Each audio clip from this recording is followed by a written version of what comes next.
नंदन जैन जी, मैं आपसे ये भी समझना चाहूंगी क्योंकि बाय प्रोफेशन आप सीए भी हैं, तो आप चार्टर्ड अकाउंटेंट के तौर पर बजट को और बखूबी हमारे दर्शकों को समझा सकते हैं। क्योंकि देखिए, ये उम्मीद लगाई गई थी कि चाहे हम टैक्स में देखें तो स्लैब में चेंजेस आएगा, बट वैसा देखा नहीं गया है। और छत्तीसगढ़ को कई उम्मीदें थी, जैसा कि कांग्रेस भी आरोप लगा रही है छत्तीसगढ़ के नाम कुछ तो आना था, तो आप इसको किस तरीके से देखते हैं? देखिए, सबसे पहला जो टैक्स स्लैब में परिवर्तन की बात हो रही थी, टैक्स स्लैब में किसी भी प्रकार की कोई टैक्स रेट या सरचार्ज कोई बढ़ोतरी नहीं की गई है। मुझे याद है, आज से 20 साल पहले 1 लाख रुपए टैक्स पे भी 30,000 रुपये टैक्स देना पड़ता था, वो स्लैब में हम चला करते थे। और आज हमको 5 लाख तक की छूट है, 10 लाख रुपए तक हम कमाते हैं तो केवल 1 लाख रुपए टैक्स देना होता है। और उससे ऊपर के जो स्लैब हैं वो भी और बहुत लीनियंट हो गए हैं। कॉर्पोरेट टैक्स भी जो पहले 35-40% हुआ करता था, अब वो 22-23-24% में भी आ चुका है। तो इस प्रकार से टैक्स जो है सीरियली पूरे 11 सालों में जो हमारी सरकारों ने किया है वो बहुत ही लोअर स्तर पे टैक्स ला दिया है। और इतनी बड़ा देश, इतना बड़ा खर्च बिना किसी नए टैक्स को लगाए इतनी बृहद मात्रा में हम चल रहे हैं। हमारा देश, हम सबको पता है हम कितनी बड़ी इकनॉमी में, जितने ट्रिलियन इकनॉमी में हम जा चुके हैं। हमारी जीडीपी बढ़ रही है और हमारा फिस्कल डेफिसिट पहले से 2% डाउन हो चुका है बिना नए टैक्स लगाए भी। और ये अपने आप में एक बहुत बड़ी उपलब्धि है। दूसरा, अभी हमारे कांग्रेस के साथी नितिन जी ने बताया कि छत्तीसगढ़ को कुछ नहीं मिला। मेरा कहना यह है, अभी बजट आया है, 15,000 नए स्कूल बनेंगे, इंफ्रास्ट्रक्चर का डेवलपमेंट होना है, उसी के साथ साथ डाटा सेंटर, एआई सेंटर और कॉरपोरेट्स के लिए, तो ये तो पूरे देश के लिए मिलेगा ना, केवल एक ऐसा तो बताया नहीं है कि आंकड़ा जारी होना चाहिए नंदन भैया तो किस राज्य को कितना मिलेगा। हाँ, वो आंकड़ा भी अब धीरे धीरे आएगा। अभी तो बजट को उन्होंने पढ़ा है, जब पूरा डिटेल बजट हमारे पास आएगा तो वो भी मालूम चल जाएगा किस राज्य को कितना कितना कैसे मिलेगा। फिर सभी को बराबर बटेगा, ऐसा तो नहीं है छत्तीसगढ़ छोड़ के अन्य राज्यों को ही बटेगा। रेलवे में क्या दिया छत्तीसगढ़ को? 24,000 करोड़ रुपया छत्तीसगढ़ से रेलवे से मुनाफा होता है केंद्र सरकार को।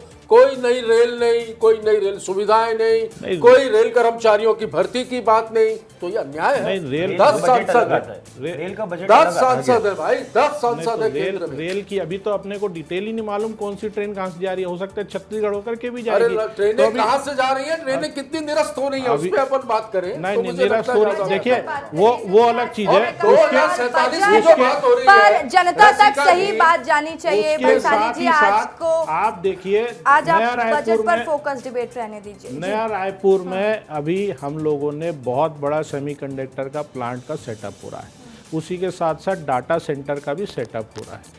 एआई के क्षेत्र में अब भारत बहुत तेज़ी से आगे बढ़ रहा है। जो हमारा देश पहले आईटी सॉफ्टवेयर इस क्षेत्र में सबसे दुनिया में अग्रणी है, अब एआई और डाटा सेंटर के माध्यम से इसमें अग्रणी हो रहा है।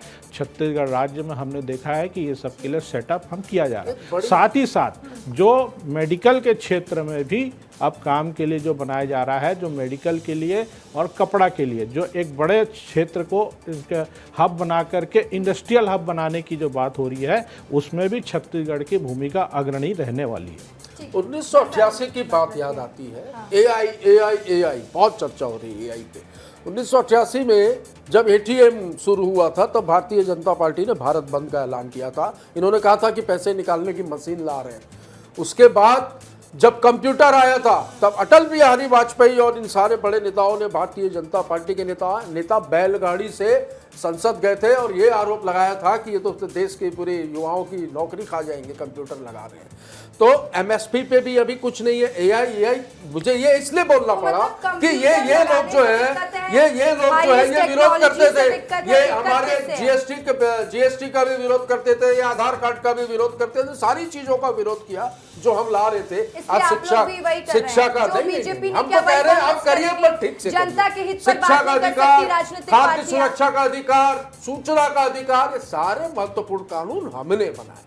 उस पर अभी नाम बदल के वो करते रहे, संशोधन करते रहे, उससे कुछ नहीं होता। और एक बात होती है 2047, बार बात हो रही है विजन 2047। जो लोग ये विजन 2047 की बात कर रहे हैं वो क्या अमर है? अमर है जो 2047 की बात कर रहे हैं। भारत देश अमर नहीं, रहेगा। भारत देश अमर है, अगर बात जो कर रहे हम हैं रहे- आज की रहे- बात भारत अमर रहना करें चाहिए। 47 तक हमें क्या 47 मिलेगा, के उसके ये बाद सीए भारत बैठे हैं रहेगा। हमारे साथ, इन्हें क्या मिलेगा, जो युवा मुझे इस टीवी में देख रहा है उसे क्या मिलेगा, मेरी बहनों को क्या मिलेगा, काम वालों को, मजदूरों को क्या मिलेगा, इस पे आज क्या मिलेगा की बात होनी चाहिए। ये 47 करके गुमराह किया जा रहा है। आज ये स्थिति है कि गरीब परिवार जब अपनी बेटी की शादी करता है तो 1 तोला सोना देने की स्थिति में नहीं है। यही 2014 में 30,000 रुपए तोला सोना था, आपके सरकार में ये 1,50,000 रुपए तक जा चुका है। अब पीतल के गहने देने पड़ेंगे। मुझे लग रहा है पीतल की नथ, पीतल का मंगलसूत्र और ऑपरेशन सिंदूर की बात कर देखिए, रहे मैं थे। कहता हूं तो यहाँ पे ऑपरेशन सिंदूर की ऐसा बात जो है- कर रहे थे उनको बता दो, सोना इतना महंगा हो गया है और महंगाई इतनी बढ़ गई है कि बहनों के मंगलसूत्र आज सुरक्षित ऐसा है। है, सोना महंगा होने के पीछे उसमें सरकारों का कोई योगदान नहीं होता है। वो वो मार्केट पूरी रेट दुनिया पर, में हाँ। सब सोना महंगा होता है, चांदी तो महंगा यही तो होता बात है है ना और सर, डाउन कि होता जब है बात और डाउन होती होता है, है। तब वो आप लोग कहते हैं हमारा कोई नेशनल, देखिए योगदान नहीं है। वो रेट तय होता है नेशनल से। को तो नेशनल में आप हैं? नहीं, पूरे दुनिया के जो इंटरनेशनल नेशनल में आप हैं? इंटरनेशनल बिजनेस एमएसपी पे कोई बात नहीं ठीक है, है, किसानों बजट की आय पर दुगनी बात पूरी करते दुनिया हैं। में कोई बात नहीं है। मना नहीं बंसाली है, जी, कोई बात बंसाली नहीं जी, ठीक है, चलिए बजट पर सोना बात पूरी करते हैं। दुनिया जो में महंगा बजट हुआ आया है, चांदी जनता के लिए। महंगा हुआ है, सस्ता भी हो जाएगा। ठीक है, अब वापस सस्ता नंदन करवा जी, दीजिए ठीक भैया, है, बहुत रहने तकलीफ दीजिए, है। रहने दीजिए, 30% चलिए गिर बजट गया। पर डिबेट को लाइए वापस, क्योंकि समय सस्ता हो कम रहा है। है सोना। हाँ, और चांदी भी जनता 30% तक गिर सही गया बात कल। पहुंचे, बजट को जनता समझ पाए कि उनके लिए क्या क्या ऐलान किया गया। भावेश जी उस टाइम कुछ कहना चाह रहे थे जब नितिन बंसाली जी ने कहा कि ये सीए को क्या मिलेगा, तो आप ही जवाब दे दीजिए। मैडम, मैं अपनी बात वापस से टेक्निकल रूप में रखना चाहूँगा। 2047 का जब हम विजन की बात करते हैं, आज माननीय वित्त मंत्री जी ने एक बहुत अच्छी बात रखी सैंडलवुड की। सैंडलवुड का नियम होता है कि एक सैंडलवुड को पूरी तरीके से डेवलप होने में 20 साल लगते हैं। आज हम कौन से ईयर में हैं? हम 2026 में बैठे हुए हैं।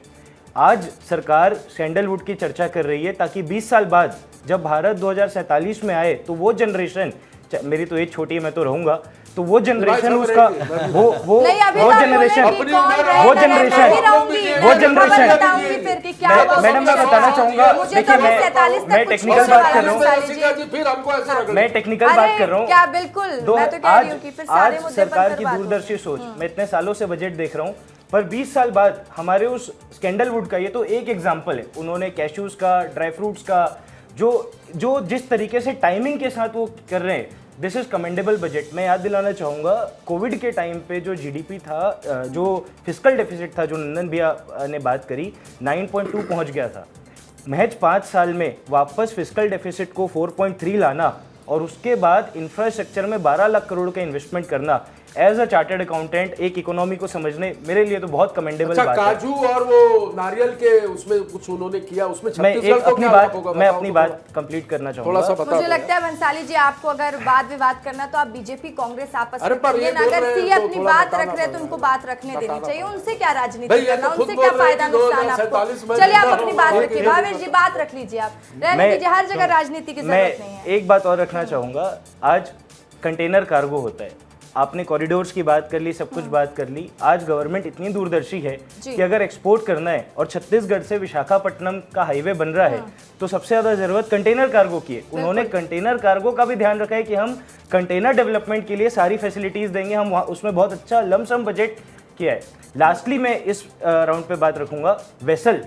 सर, हमारा जो भारत है वो 3 तरफ से समुद्रों से घिरा हुआ है और हमको वेसल से अपना माल भेजने को प्रायोरिटाइज करना है, ना कि एयर से। उन्होंने इतना ब्यूटीफुली वेसल सेक्टर में इन्वेस्टमेंट प्रपोज किया है, जो बहुत ही कमेंडेबल है।